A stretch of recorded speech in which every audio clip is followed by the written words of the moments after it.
นะไอ้ลงจะเอาคนดังลูกกระพัดยางดังเป็นอยู่บ่ปลาดังแต่หน่อยจนใหญ่คันดังไฟลุกแล้วดังเป็นคันดังไฟบ่ลุกแล้วแสดงว่าคนบ่ดังนะบัดนี้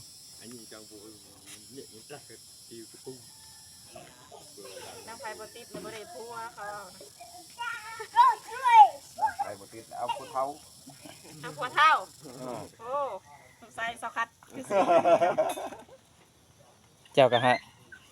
ดังให้ติดเดี๋ยวจะอยากบ่อยากได้ผัวเฒ่า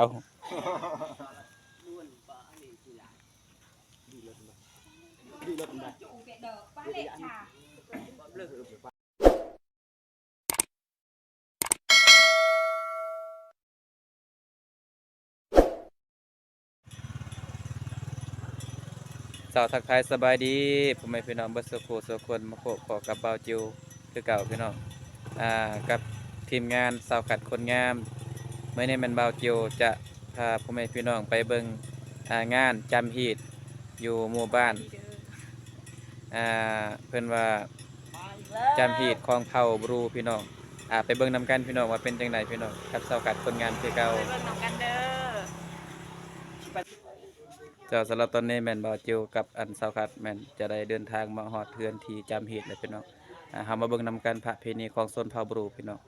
เป็นจังไดพี่น้อง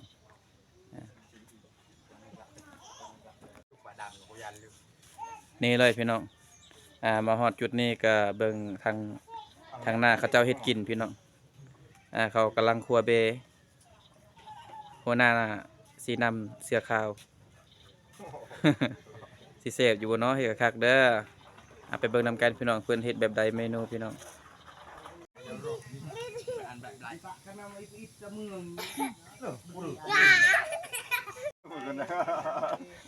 ไอ้ลงจะเอาคนดัง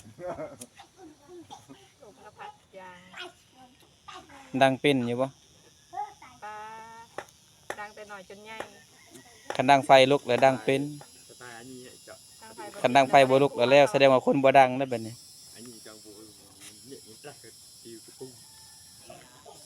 ดังไฟบ่ติดแล้วบ่ได้พัวเขาไปหมดติดเอาผู้เท้าเอาพัวเท่าโอ้ใส่สกัดเจ้าก็ฮะดังให้ติดเดี๋ยวจะอยากบ่อยากได้ผัวเฒ่า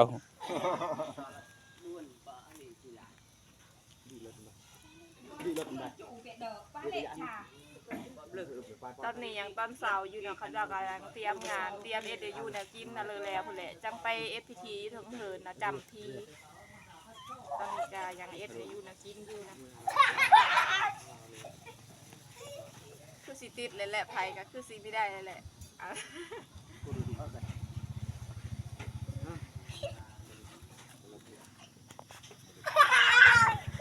นาดเลย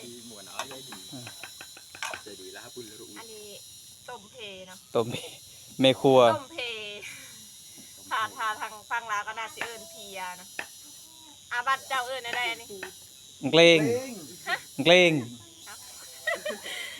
บ้านสะพัดเอิ้นมาต้มเพเนาะโอ้ยหมอกะสิกว่าเนาะเกรง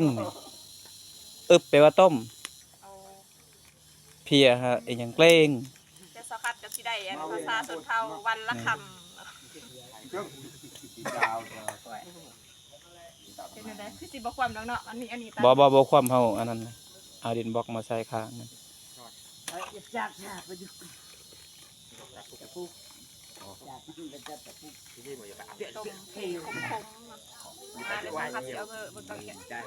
คนสวยคนงามกำลังต้มเพีย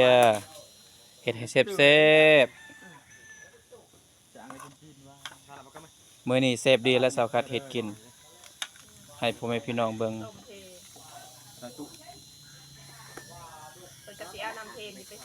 เมนูลาบเนาะตัวนี้เขาก็ปิ้งให้สาวคัดเนาะยามเพิ่นกินดิบบ่ได้แล้วก็ปิ้งให้เพิ่นปิ้งพอได้สุกสำราญเนาะเฮาใส่น้ำเพียแล้วก็ปรุงแต่งใส่ด้วยเกลือเป็นนัวมะพริกเนาะให้มันแซ่บเจ้าหลังจากเฮาเฮ็ดกินซอยเขาเจ้าเนาะมีแต่เฮาสิไปเบิ่งกันพิธี เขาเจ้าจำฮีดอยู่เทิงเฮือนพี่น้องพิธีจำฮีดแล้วก็พิธีมัดเข็นภายในครอบครัวของเขาเจ้าขึ้นเฮือนใหม่พี่น้องไปเบิ่งนำกันพี่น้องข้าวเนี่ยชักดังเต้ยตึกเนี่ยกูเรียกจะคือ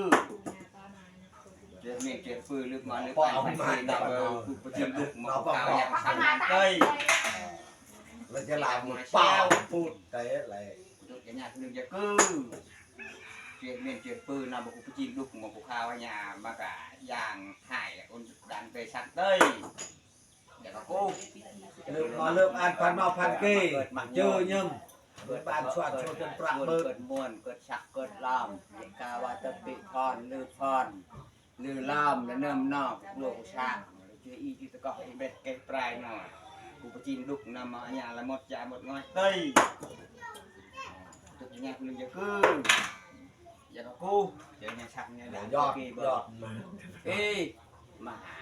cáiเนี่ยตีก็ตอนเดียวcáiเนี่ยเคยcáiเนี่ยcũng làดูมึงถึงพ่อเดี๋ยวลูกมึงโดนปันกันเรื่อยโรยถึงพระอยากบอกกายว่าแต่หน้าตาจืดเต้ยmà nóผมจิ้มลูกnóอุ่นยำmột chạm một ngọnเต้ยอย่ากูจะเนี่ยช่างเนี่ยดันcái kia bờ cái mà giang là hồ phô plạng giang chụp lạiน่ะยังเตะยังอะไรน่ะกูไปจีนได้หรือเปล่าเลือกไปเนาะเลือกดูกระหม่อมดูเที่ยวตาตาจะกี้ลงแต่ดอนจะกี้หันมุนใจจะกี้มาลงมาไหลมาละอาการเนี่ยกูกินกลามงามพูดก็ไรกูต้องรู้เนาะแกมาหนองมาได้นะจับก่อนเรียกตึกเนี่ยกูเรียกว่าใหญ่ตึกว่า ใหญ่กว่าดำไปกินกระดูล่ะไปอีลือบุนายจ่าด้วยตอนนี้เพิ่นยินดีต้อนรับทางเจ้าของครอบเฮือนเนาะเจ้าของครอบครัวภายในเฮือนมีข้าวต้มภายในเขตชนเผ่าพี่น้องนี่ใบมันเนาะใบตัวเขาแกะกินแล้วพี่น้องนี่เพิ่นย่อให้ผู้นี่ซ่อมให้ลูกกินเอ็มได้นี่จ้ะเอ็มได้อันนี้นิดอันนี้เป็นก็ออกมาเนาะเป็นคือลังเมอร์ตัวนี้เป็นยังชุบจำเพิ่นว่าแซ่บคือกันเนาะอันนี้กล้วยดิบแน่สุกแน่พี่น้องกล้วยก็ประมาณอยู่3หมาก4หมากแล้วก็สุกแล้วก็3-4หมากก็ยังดิบพี่น้องสุกยังบ่เบิดพี่น้องเนาะอันนี้เป็นข้าวต้มภายในเขตชนบทก็คือประมาณนี้นะสงสัยยังดิบบ่เนาะฮาบีบตัวแข็งยังตึงอยู่นี่ถ้าว่าต้มสุกแล้วฮาบีจะเป็นอ่อนๆพี่น้องนี่เพิ่นย่อซอมให้ลูกเบิ่งเพิ่นกำลังแกะกินว่าเป็นจังได๋แซ่บ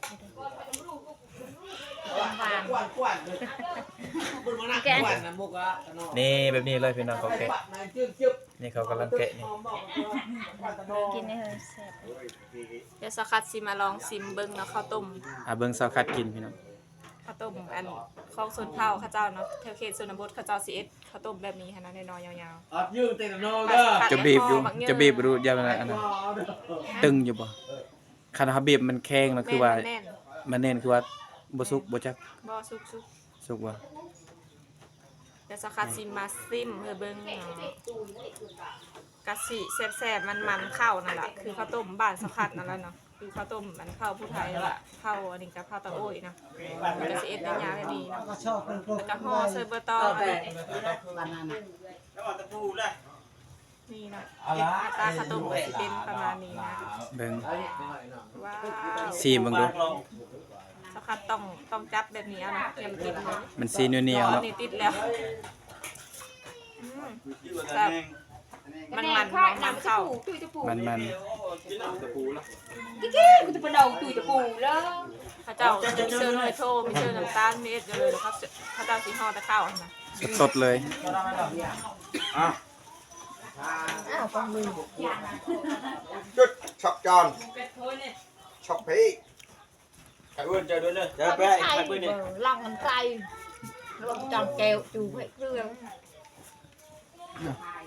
คอยก็ตะว่าตัวบาคอยหมดปลาหมึกพันกลางงามพะฮูพิธีจำพี่น้องมุตรีในคันใหญ่ใครเจอ โอเค น้อ ส่ ง งเข้า จะเบ่งจะบุญกาวตะปะจะดูไปลืม มกไรจะไล่บ่ ตึกยากคือคือ เรื่องนั้นก็ตกข้าวขวัญหลังจากจำแล้วเพิ่นบัดเคนเบิดวัดสุขุทุกคนภายในครอบครัว เชี่ยวน้องข้างยายใครจอยกูไปจีนดุกนะมุตเรียน่าแล้วแต่อุ้มจีนกลามงามประหู ช่วยอิงจะตะกอกนางอุ่นห่างฮอดดัดดัดช่วยตั้งตุกยุกนี่จีดมากาลงอะไรก็ได้ก็รู้ตะนอนกะแลกูกาเบลเบลอยากกี่ละจีดไอ้ มันเลยง่ายจ้านี่กาวาตบในข้างยายใครเจอมาหารับชาปลาอูมาเบ่งมาพูดจะได้กูไรกูตึกตะกี้นี่เนี่ยน้องกันเนี่ยจ้าตะนอนข้างยายใครเจอนี่กาวาตบเปิดดับตะเปรย์เนี่ยถ้าดูล่ะอุ่นช่างอุ่นดังเนาะอุ่นจีนกลามยำงามประหูเอ้ยมายืดจะยืด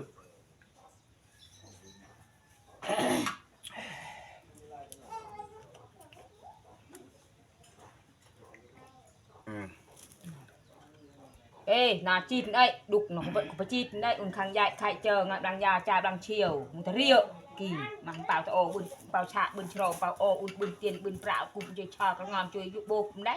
ยกไปจีนนานได้บุญไรในเท้ากับปูนมูลชัดเนี่ยกาว่าตกมาหาลูกหายเอ้ย จ่ายืดมายืดมาสะมายันลุงหายมาขัดมาดัดเด้งเซ็งชั่วทำใหญ่ใครเจอ ปีอยู่ถึง บูตะเดียปีลุกเนี่ย ปีที่นับถือปีที่บูชาเป็นศักดิ์สิทธิ์ของภายในครอบครัว จ่าลุงน้อยลุกมาจัดลุงจูร้อยอันกะตู้จะปราศจากเทศไงอุ้ยลุงมันตึงมันตุกแล้วนอนชักดังจอยลุกได้ จามตะเรียน่าจะจามนั่นอุ้มกุมเกียกเรียกก็ได้จงเตียนจะชลุประตูตาหู เกิดมาโยนเนี่ยกาวา เตียนจะเป็นหนังตาเติมเปรย จ่าลุงน้อยชุบปืนทางหนาวเตย เกศน่ารักจุย ว่าหนาวมวยปลาโบ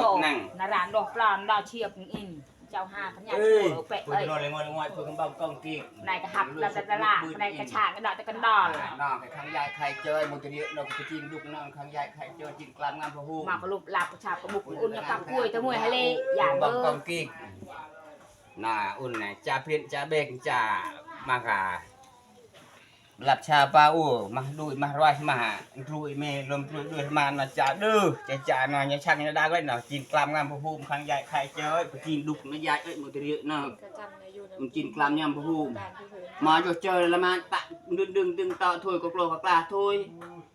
มันไม่ตะไม่ปอหน่อละมันเลยจีนเอ้ยหน่อทางใหญ่ไข่เจอเท็ดไปสู้เอาพวกโง่ไปโง่หมดอดหมดจ่าอุ่นน่ะอุ่นน่ะเตี้ยทำพูนมูชัดดูน้ำจับไว้เอ้ยเจอ จะแต่งการจำเห็นเมื่อ บ้าน อะไร ส่วน จัดกระตัดระบาดนี่กีฬาเราเราเป็นหนึ่งอัน น้ำรับได้เงิน ที่คืนเพื่อนใหม่พี่น้อง เงินหมื่นยาขาดแค่เงินแค่ยาขาดบาทเงินล้านยาขาดกระเป๋าทุกคำสาวให้ลำให้รวยชื่อหวยให้ได้ลิ้นไพ่ให้ทึกเงินต้นให้มากเงินดอลลาร์ให้เข้าต่อไปดื้อนี่เนาะจะตรวจจะระบาดเนี่ยฉะยันลูกหายเนาะจิตกลามงามพุ่มมาดุมมาเด้อถามเพื่อตาเจ้าแล้วละตะแล้วมันลุยเรานั่งไง จอกชัดเลยแก มันนั่นตะมาเช็คอีกดิเดี๋ยวลุยน้องนั่งไงจ่าปลอดรวยในเขาใหญ่ใครเจอจ่าหลับชาปลาอู่ นั่นละจอก จ่าเบ็ดจ่า จอก บุ แล้ ญ วแกว่าหลักวันกูเพชรตะกี้เพชรดู นี่แหละ เด็กโดนบะอะไรกี่มันจะยาไว้ปุ๋ยเนาะกี่นอนมอบยาเนี่ยเฮ้ย โอ้ยกูไรมาเถอะ เนาะ เฮ้ยจะโดนจังบ้านคนชวนเด้อเป็นครั้งใหญ่ใครเจอได้หมดก็ได้ จีนเอ้ยนี่ใหญ่เอ้ย กี่นอนละยาโลเชนเนอร์มี พิธีมัดเคนภายในครอบครัวหลังจากจำพีแล้วเขาเจ้ามัดเคน เด็ดตรุกีเอ้ยกี่ตัวเก็บปลาไหลลงนาตัวนึงจับไว้ว่าไม่เป็นบ้างจับลูกไหมพนังกาลาปาเดินจิ้มตามงานประหูเจ๊อายุนักลูกตามงานประหูคุณลูกคุณมาเรียน เอ้ยเพราะว่าเนี่ยด้วนนางคุณมงชัดคือรัฐแม่เท้าชุดโจโรป่าอันนี้มันได้บุญดอกเกลือกินแล้วหลักรายรวยเป็นแรงหลักเป็นเองแรงอายเองแรงแรงไว้อ่านมาแต่บักกลม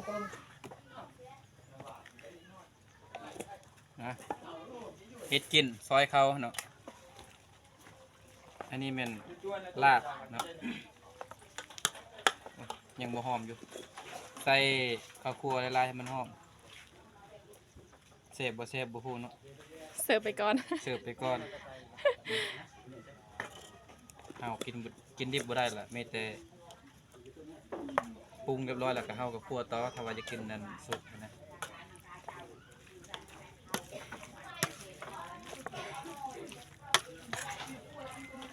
เหนียวครับ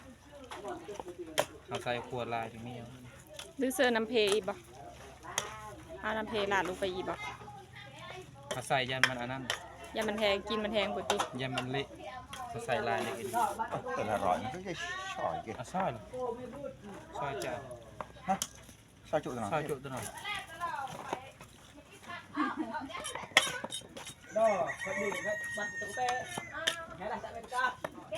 สุดยอดสุดยอดสุดยอดหอมหอมคักเนาะ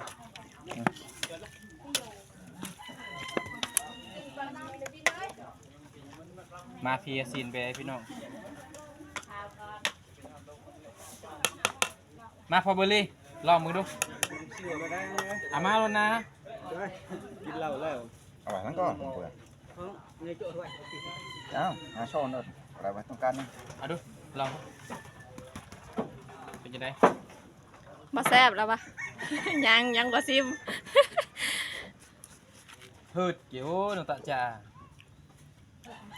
เป็นไงเจ็บปะโอ้ อร่อย สุด ไหม ดอ่ะ เราอยากติอยู่แต่เราเกรงใจ